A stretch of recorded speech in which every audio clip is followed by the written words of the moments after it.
नमस्कार, आप देख रहे हैं भाग्य चक्र और मैं हूं आपके साथ अंजलि सिंह। मेरे साथ हैं ज्योतिष आचार्य पंडित अमित पांडे जी। पंडित जी, आपका बहुत बहुत स्वागत है। धन्यवाद आपका। गुरु होंगे अस्त, किसको करेंगे अस्त व्यस्त,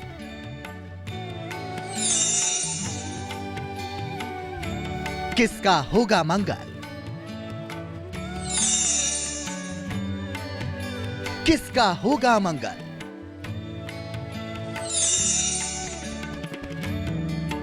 देखिए सिर्फ भाग्य चक्र में।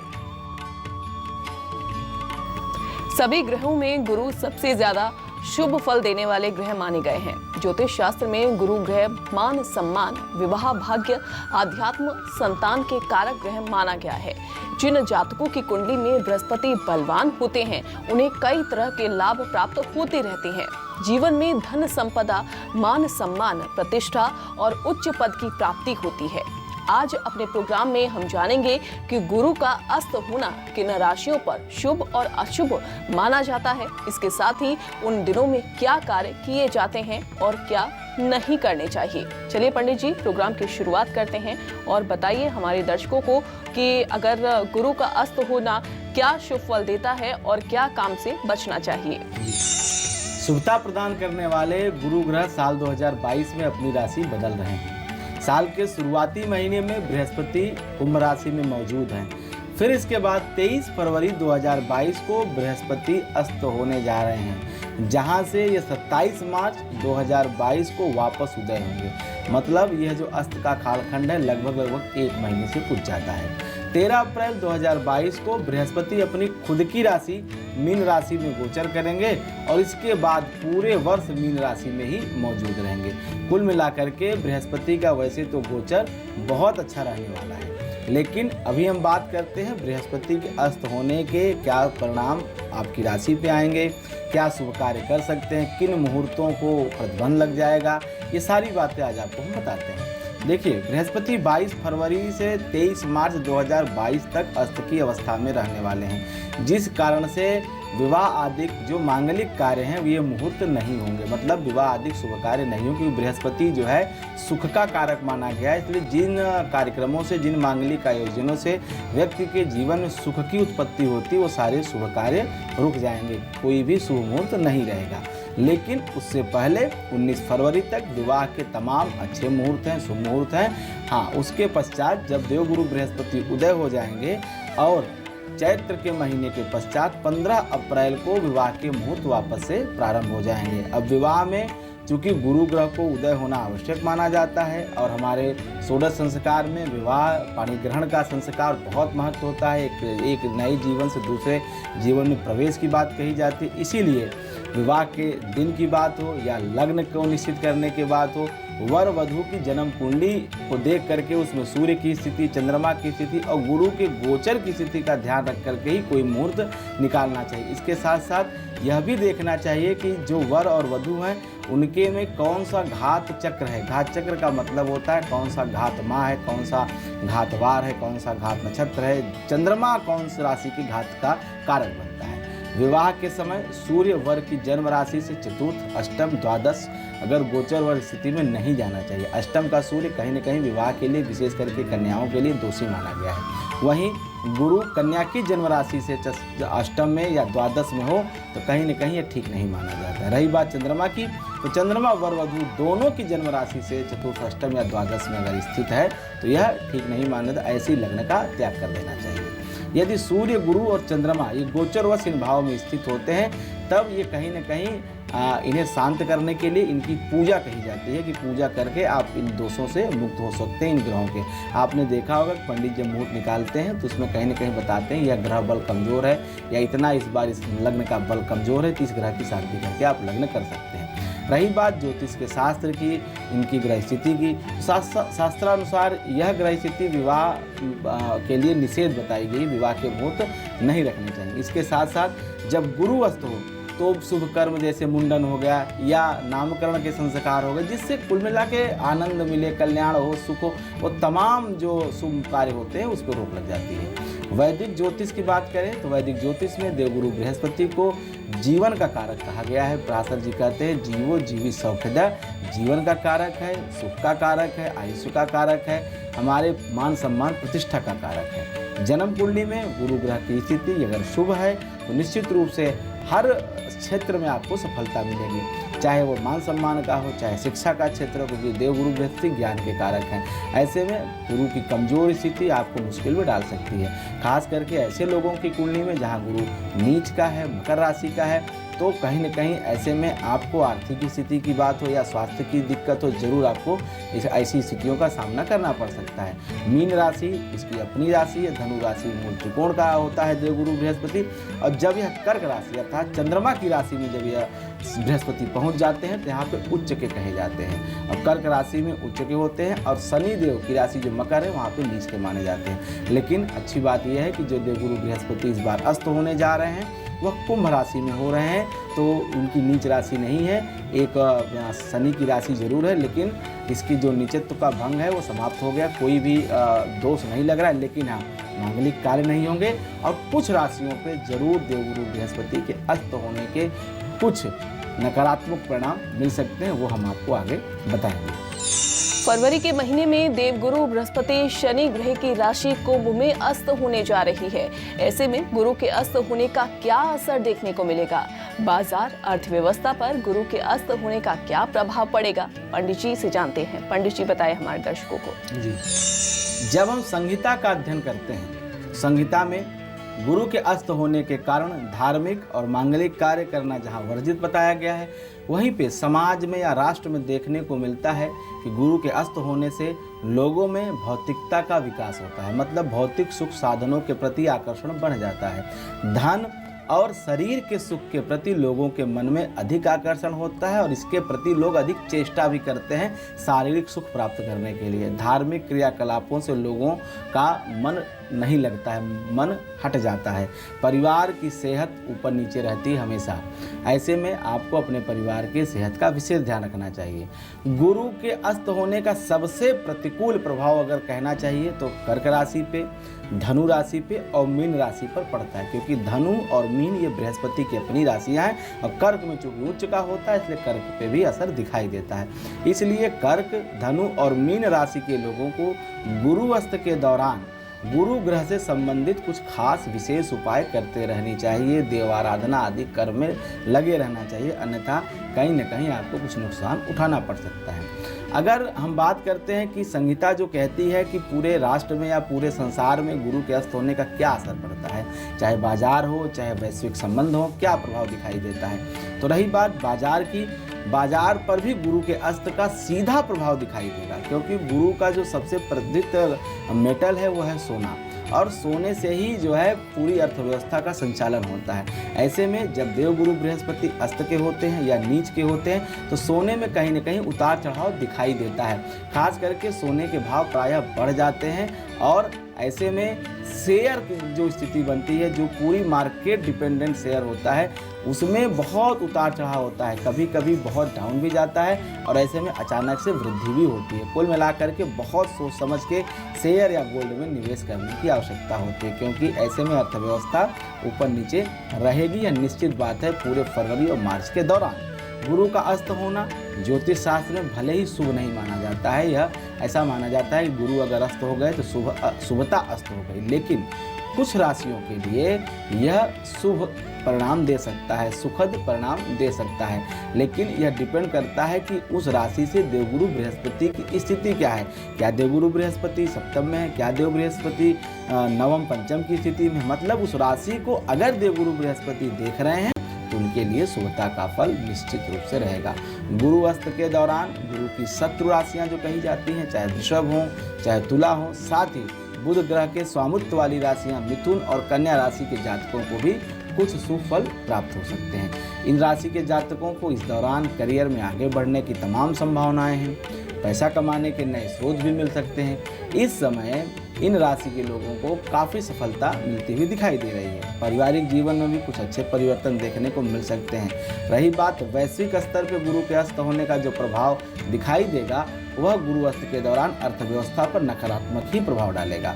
इस दौरान शेयर मार्केट में कुछ अनिश्चितता बनी रहेगी। विदेशी व्यापार में थोड़ी सी कमी होगी, मतलब आपका गोल्ड जो है थोड़ा सा कमज़ोर होगा और उसकी कीमतें बढ़ेंगी, जिससे कई देशों में आर्थिक हालात कुछ असंतुलित हो सकते हैं। रही बात भारत की कुंडली की, तो भारतवर्ष की कुंडली में गुरु एकादश भाव में है, लाभ भाव का स्वामी है, इसलिए अपने देश के लिए भी गुरु का अस्त होना थोड़ा सा आर्थिक दृष्टिकोण से ठीक नहीं रहने वाला है। इस समय कुछ आर्थिक नुकसान देश को देखना पड़ सकता है, इसलिए देश कहीं न कहीं अपने आर्थिक निर्णयों पे अच्छी जो एक उसको विकास करना चाहिए उसमें कुछ न कुछ कमी आएगी। लेकिन जैसे ही देवगुरु बृहस्पति उदय होंगे, उसके बाद सारे प्रतिकूल प्रभाव समाप्त हो जाएंगे और फिर उन्नति और आर्थिक तरक्की के रास्ते पे देश बढ़ चलेगा। साल 2022 में गुरु गोचर का राशियों पर क्या प्रभाव पड़ने वाला है, किन राशियों के लिए ये शुभ रहेगा और किन राशियों के जातकों के लिए ये पंडित जी अशुभ फल देने वाला रहने वाला है, ये बताइए हमारे दर्शकों को। गुरु के अस्त होने का प्रभाव 12 राशियों पर किस प्रकार पड़ेगा, अब यह आपको मैं बताता हूँ राशिवार। मेष राशि की बात करें तो मेष राशि के जातकों के लिए साल 2022 के शुरुआती महीने में चूंकि 11वें भाव में देवगुरु बृहस्पति मौजूद है, इसलिए इसका मिला जुला असर दिखाई देगा। लेकिन जैसे ही यह अस्त होंगे तो यह आय के साधनों को रोक लगाएगा। हाँ, इस दौरान एक अच्छी बात होगी कि आप अपने अंदर छुपे हुए गुणों को पहचान करके दूसरों के सामने ले आएंगे। पेशेवर रूप में आपको अपने व्यवसाय और नौकरी के प्रति जो आप प्रयास कर रहे हैं वह आपको पदोन्नति दिला सकता है, अर्थात नौकरी में उन्नति की संभावना दिखाई दे रही है। आर्थिक रूप से यह गोचर आपके लिए कुल मिलाकर के शानदार रहने वाला है, किसी भी तरह की दिक्कत नहीं है। लेकिन जब अस्त रहेगा तो आर्थिक स्रोतों पे आपका विशेष रूप से नियंत्रण रखने की आवश्यकता है। धन का खर्च सोच समझ के करें।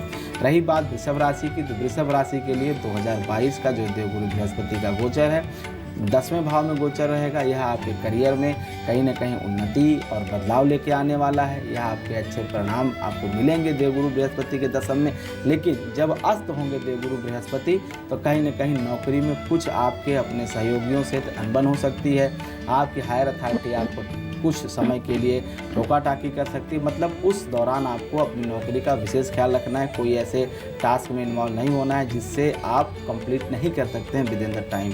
इस दौरान आपके जीवन में और तमाम क्षेत्रों में सुधार आएगा, खास करके जब आपके परिवार में आपकी स्थिति काफ़ी मजबूत होती हुई दिखाई दे रही है देवगुरु बृहस्पति की इस गोचर से।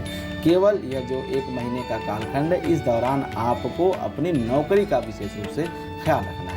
मिथुन राशि की बात करें तो मिथुन राशि के लोगों के लिए साल 2022 जो देवगुरु बृहस्पति का गोचर है यह कहीं न कहीं आपके लिए बहुत अच्छा है। गुरु का गोचर 9वें भाव में हो रहा है। 9वां भाव भाग्य का भाव, अच्छे परिणाम देने वाला, पैतृक संपत्ति का भाव। इस अवधि में आपके व्यवसाय में आप अच्छा प्रदर्शन करेंगे, अच्छा मुनाफा कमाएंगे। लेकिन जब देवगुरु बृहस्पति भाग्य भाव में अस्त होंगे तो अपने पिता की सेहत का विशेष ख्याल रखें, क्योंकि कहीं न कहीं 9वां भाव पिता के जीवन को बताता है। अगर बृहस्पति अस्त होंगे तो उनको लीवर की समस्या, डायबिटीज की समस्या और तमाम बीमारियां जो आपके पिता के शरीर में है वह प्रभावी हो सकती हैं। उनके स्वास्थ्य का ख्याल रखना आपके लिए बहुत अनिवार्य है। बात करते हैं कर्क राशि की, तो कर्क राशि के जातकों के लिए साल 2022 में देवगुरु बृहस्पति का जो गोचर है यह अष्टम भाव है। अष्टम भाव आयु का स्थान, अष्टम भाव शोध का स्थान, विशिष्ट साधना का स्थान। ऐसे में साल 2022 वैसे तो आपके लिए मिला जुला रहने वाला है, लेकिन जब देवगुरु बृहस्पति अस्त होंगे तो ऐसे में आपको अपनी सेहत का ख्याल रखना है। पेट के विकार आपको परेशान कर सकते हैं, किसी विवाद में पड़ सकते हैं, कलेश हो सकता है और कुछ वित्तीय परेशानियों का भी सामना करना पड़ सकता है। साथ ही इस दौरान आपको यह सावधानी रखनी है कि आपकी कोई कीमती वस्तु, कोई गोल्ड की वस्तु गायब न हो जाए। इसलिए अपने सामान को, अपने धन की वस्तुओं को संभाल के रखें। अपनी संपत्ति को कहीं न कहीं कुछ नुकसान उठाने की संभावना दिखाई दे रही है। रही बात सिंह राशि की, तो सिंह राशि के लिए साल 2022 में देवगुरु बृहस्पति सप्तम भाव में है। सप्तम भाव व्यापार का स्थान, जीवन साथी का, प्रेम का स्थान। ऐसे में व्यापार में जो आपकी स्थिति है पहले से अच्छी होगी, निश्चित रूप से, कोई इसमें दो राय नहीं है। हैं। लेकिन जब देवगुरु बृहस्पति अस्त के होंगे तो आपको कुछ संकट व्यापार में झेलना पड़ सकता है, पेमेंट को लेकर के प्रॉब्लम आएगी, पारिवारिक जीवन में कुछ चिंता रहेगी और इसके साथ साथ एक प्रबल आशंका यह दिखाई दे रही है कि जब देवगुरु बृहस्पति रहेंगे तो जहां जीवन साथी के स्वास्थ्य में संकट आएगा, वहीं कुछ समय के लिए व्यवसाय में रुकावट आ सकती है, करियर में आपको परेशानी देखनी पड़ सकती है। यात्रा से परहेज करें इस दौरान, लेकिन अच्छी बात यह है कि आय के नए स्रोत भी बन सकते हैं, क्योंकि सप्तम में बैठा हुआ बृहस्पति पूर्ण दृष्टि से एकादश भाव को देख रहा है, तो यह आपके लिए शुभ रहेगा। लेकिन व्यवसाय में अवरोध से बचने के लिए आप देवगुरु बृहस्पति की उपासना करें, श्री हरि विष्णु का पूजन करते रहें तो व्यावसायिक बाधा भी दूर हो जाएगी। कन्या राशि की बात करें तो कन्या राशि के लिए साल 2022 में गुरु शुरुआती दिनों में छठे भाव में मौजूद रहेंगे। यह आपके लिए बहुत बेहतरीन रहेगा। छठे भाव का बृहस्पति बीमारी तो जरूर देता है, लेकिन आपके अंदर संघर्ष का एक बहुत सकारात्मक जज्बा पैदा करता है, जिससे आप अपने व्यापार में, अपने करियर में नई ऊंचाई प्राप्त करेंगे। इस दौरान आपके विरोधी आपसे लड़ने का विचार तो करेंगे, लेकिन उनके प्रयास विफल होंगे, अर्थात इस दौरान आप अपने विरोधियों पर हावी रहेंगे। कुल मिलाकर के जब देवगुरु बृहस्पति अस्त रहेंगे, सिर्फ और सिर्फ आपको अपनी सेहत का ध्यान रखना है और अपने विरोधियों के बारे में, उनकी योजनाओं को बारे में आपको शांति से सिर्फ देखना है। कोई ऐसी हरकत नहीं करनी है जो आपके प्रतिकार के रूप में लिया जाए। अपने आप जो लोग आपका विरोध करेंगे वो स्वतः से समाप्त हो जाएंगे और आपके जीवन में किसी भी तरह की परेशानी नहीं आएगी। लेकिन सेहत के लिए सावधान रहने की आवश्यकता है। तो पंडित जी ने आपको बताया कि गुरु का अस्त होना मेष से कन्या राशि वालों के लिए कैसा रहने वाला है, लेकिन साल 2022 में गुरु गोचर का तुला, वृश्चिक, धनु, मकर, कुंभ और मीन राशियों पर क्या प्रभाव पड़ेगा, किसको ये शुभ फल देगा और किस राशि के जातकों के इस दौरान सतर्क रहने की जरूरत ज्यादा मानी गई है, पंडित जी से जानते हैं। पंडित जी बताइए।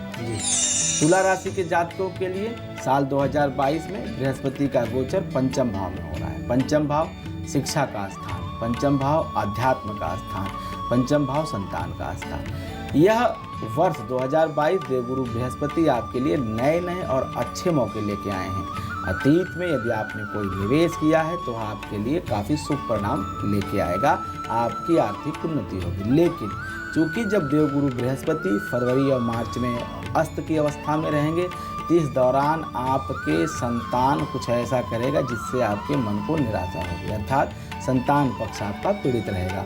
अगर आप विद्यार्थी जीवन में हैं तो जो इस दौरान परीक्षा इत्यादि होगी, जो शिक्षा की स्थिति है कुछ कमजोर दिखाई दे रही है, मतलब आपके शिक्षा के प्रति आपके मन में राग नहीं रहेगा, आप शिक्षा से दूरी बना सकते हैं या कुछ ऐसी परिस्थितियां होंगी कि आप पढ़ाई लिखाई से कुछ देर के लिए दूर हो सकते हैं। तो ऐसे में आप गणेश जी की आराधना करते रहें, गंगणपतये नमः का जप करते रहें। अगर आप विद्यार्थी हैं तो संतान सुख के लिए आप माता दुर्गा की या देवगुरु बृहस्पति के मंत्रों का जप करें तो निश्चित रूप से आपको संतान का सुख भी मिलेगा। बात करते हैं वृश्चिक राशि की। वृश्चिक राशि के लोगों के लिए गुरु का गोचर साल 2022 में चौथे भाव में होगा। चौथा भाव सुख का स्थान, माता का भाव, कहीं न कहीं इसी से व्यक्ति की प्रतिष्ठा का पता चलता है कि जातक का मान सम्मान समाज में कितना रहने वाला है। और जब देवगुरु बृहस्पति किसी जातक की जन्म कुंडली में चतुर्थ भाव में होते हैं तो ऐसे व्यक्ति बड़े प्रतापी होते हैं, समाज में सकारात्मक मान सम्मान प्रतिष्ठा होती है, लोग आदर की दृष्टि से ऐसे लोगों को देखते हैं। लेकिन साल 2022 आपके लिए मिला जुला परिणाम लेके आएगा, क्योंकि चतुर्थ भाव में बृहस्पति है, तो जहाँ बृहस्पति है उसका परिणाम स्वरूप आपको कोई मकान, कोई संपत्ति, कोई वाहन खरीदने का योग बन रहा है। लेकिन जब बृहस्पति अस्त होंगे तो ऐसे में आपको अपनी माता की स्वास्थ्य की विशेष आपको सावधानी बरतनी है। इसके साथ साथ आपको अपने परिवार में ऐसी कोई स्थिति नहीं उत्पन्न होने देनी है जिससे गृह कलेश बढ़े, क्योंकि चतुर्थ में अगर बृहस्पति अस्त होगा तो गृह कलेश बढ़ेगा, माता का स्वास्थ्य खराब होगा, वाहन संबंधी समस्याएं आएंगी, मकान को लेकर के कुछ आपको प्रॉब्लम देखनी पड़ सकती हैं। तो इन तमाम विषयों से आपको सावधान रहना चाहिए, सतर्क रहना चाहिए। कुल मिलाकर के जो ये हम बता रहे हैं इसका मूल कारण ये है कि आने वाली समस्या के प्रति आपको हम आगाह कर सकें। तो ऐसे में आप देवगुरु बृहस्पति की आराधना करते रहें, श्री हरि विष्णु के शरण में रहें, अपनी पूजा शक्ति से, अपनी प्रार्थना के दम पे आप अपने भविष्य को भी बदल सकते हैं, क्योंकि इस ग्रह के अधीन संसार है, लेकिन सारे ग्रह देवताओं के अधीन है, ईश्वर के अधीन है। अब बात करते हैं धनु राशि की। धनु राशि के लिए साल 2022 के शुरुआत में देवगुरु बृहस्पति का गोचर आपकी राशि से तीसरे भाव में हो रहे हैं। तीसरा भाव पराक्रम का भाव, भाई बंधुओं का भाव, आपकी मेहनत का भाव। तो ऐसे में आपको अधिक परिश्रम करना पड़ सकता है। चूंकि तीसरे भाव पराक्रम का भाव है, तो ऐसे में आप अपनी सफलता को प्राप्त करने के लिए अधिक प्रयास करना पड़ सकता है, क्योंकि अभी तक आप आराम के जोन में थे, बिल्कुल कंफर्ट थे, लेकिन अब उससे बाहर आइए और अपनी लक्ष्य को प्राप्त करने के लिए अधिक आपको मेहनत करने की आवश्यकता है। अगर आप मेहनत नहीं करेंगे, आलस्य का त्याग नहीं करेंगे, तो भविष्य आपके लिए कहीं न कहीं कुछ कठिनाइयों से भर सकता है। ऐसे में यह समय है संघर्ष का, मेहनत का। आप अपनी सभी योजनाओं को बहुत प्रभावी ढंग और कुशलता से क्रियान्वित करेंगे, मतलब सब ठीक चलेगा। सिर्फ आपको सावधानी ये रखनी कि आलस्य नहीं करना है, सजग रहना है, सचेत रहना है। क्यों? लेकिन फरवरी और मार्च के महीने में जब देवगुरु बृहस्पति अस्त के होंगे, तो उस समय आपके अवसरों में कुछ कटौती हो सकती है। मतलब जो आपको शुभ अवसर मिले थे, जहां आपको अच्छा प्रदर्शन करना था, वह अवसर कुछ देर के लिए आपके हाथ से छूट सकते हैं। लेकिन निराश न हो, मार्च के महीने में पुनः वो अवसर आपके हाथ आएंगे और उसमें आप अच्छे से अपनी योजनाओं को क्रियान्वित कर सकेंगे। जीवन में करियर को, आर्थिक क्षेत्र को काफ़ी मजबूत बनाने में आप जरूर समर्थ होंगे। अब अगली राशि की बात करते हैं मकर राशि की। मकर राशि के लिए साल 2022 के शुरुआती दौरान गुरु का जो गोचर होगा वो द्वितीय भाव में है। तो द्वितीय भाव धन का स्थान है, वाणी का स्थान है, कुटुंब का स्थान है, आपके आर्थिक हैसियत का स्थान है। तो ऐसे में आपको शुरुआती महीनों में अच्छा धन मिल सकता है, धन आपके पास होगा भी। लेकिन जब गुरु अस्त का होगा, तो ऐसे में आपको अपने रखे हुए धन को खर्च करने की स्थिति बन सकती है। निराश न हो, खर्च करें, धन होता ही खर्च करने के लिए है। लेकिन जब यह गुरु वापस से उदय होंगे, तो फिर आपकी आर्थिक स्थिति मजबूत होनी आरंभ हो जाएगी। लेकिन चूंकि द्वितीय भाव को ज्योतिष में मारक स्थान भी कहा जाता है। जाया कुटुंब कादीसो मारको प्रकृता। जाया मतलब सप्तम, कुटुंब मतलब द्वितीयेश। तो द्वितीय और द्वितीयेश जो होता है, यह मारक प्रभाव करता है। तो ऐसे में आपको कुछ बीमारियां परेशान कर सकती है। इस दौरान आर्थिक पक्ष भी कुछ कमजोर होगा। जैसा मैंने पहले बताया, जब गुरु अस्त होगा धन भाव में, तो कुछ न कुछ आर्थिक आपको स्थिति, असहज स्थिति सामना करना पड़ सकता है। कुछ आपको अपने रखे हुए धन खर्च करने पड़ सकते हैं। इससे बचने के लिए, सेहत को ठीक रखने के लिए, आर्थिक स्थिति को मजबूत करने के लिए विष्णु सहस्त्रनाम का पाठ करें तो आपके लिए श्रेष्ठ साबित होगा। ये प्रतिकूल परिस्थिति भी एक महीने की आपके लिए अनुकूल हो जाएगी। अब बात करते हैं कुंभ राशि की। साल के शुरुआती दिनों में लग्न में ही देवगुरु बृहस्पति गोचर कर रहे हैं। ऐसे में यह देवगुरु बृहस्पति का गोचर आपके सेहत को ठीक रखेगा, क्योंकि लग्न सेहत का कारक है। लग्न से आपके शरीर, आपके मन का पता चलता है, आपके आत्मबल का पता चलता है। और चूंकि लग्न से ही कुंडली की प्रधानता होती है, लग्न से ही सारे ग्रहों की, सारे भावों का वर्णन किया जाता है। एक कहीं न कहीं लग्न की प्रधानता ज्योतिष शास्त्र में कही गई। ऐसे में लग्न का यह बृहस्पति आपके आत्मबल को बढ़ाएगा, आपके शारीरिक सुख में वृद्धि करेगा। लेकिन जब देवगुरु बृहस्पति लग्न में अस्त होंगे, तो कुछ सेहत को लेकर चुनौतियां आ सकती हैं, कुछ आपके आत्मविश्वास में भी कमजोरी आ सकती है, कुछ मन में भय और शंका भविष्य को लेकर हो सकती है। लेकिन अच्छी बात यह है कि लग्न का बृहस्पति पंचम, सप्तम और नवम को देखेगा। पंचम को देख के जहाँ शिक्षा को अच्छा कर रहा है, आपके संतान के सुख में वृद्धि कर रहा है। सप्तम को दृष्टि दे करके जहाँ दाम्पत्य सुख में वृद्धि कर रहा है, वहीं नवम पे बृहस्पति की दृष्टि कहीं न कहीं आपके भाग्य को भी बल प्रदान करता है। तो ऐसे में सब कुछ ठीक रहेगा। लेकिन यह जो एक महीने कालखंड है फरवरी और मार्च का, जिसमें देवगुरु बृहस्पति अस्त रहेंगे, इस दौरान आपको अपनी सेहत और अपने आत्मविश्वास को बना के रखने की आवश्यकता है। ऐसा यदि आप करते हैं तो निश्चित रूप से कोई भी समस्या आपके सामने टिक नहीं पाएगी और हर चुनौतियों से आप आगे निकल जाएंगे और नए नए कार्यों में, नए नए आप व्यावसायिक योजनाओं में आप संलग्न हो पाएंगे और अपनी कार्यों को, अपनी योजनाओं को आप सफल बना पाएंगे और अपने भाग्य को आजमा भी सकते हैं। मीन राशि की बात करें तो मीन राशि के लिए साल 2022 में गुरु का यह जो राशि परिवर्तन है, शुरुआती दिनों में 12वें भाव में रहेगा। 12वें का बृहस्पति कहीं न कहीं अपनी जिम्मेदारियों पे खर्च कराता है। क्यों? क्योंकि यह खर्च का स्थान है, आपके द्वारा किए गए व्यय का भाव है। तो ऐसे में अपने परिवार की जिम्मेदारियों पे आपको अधिक धन खर्च करना पड़ सकता है साल के शुरुआती दिनों में।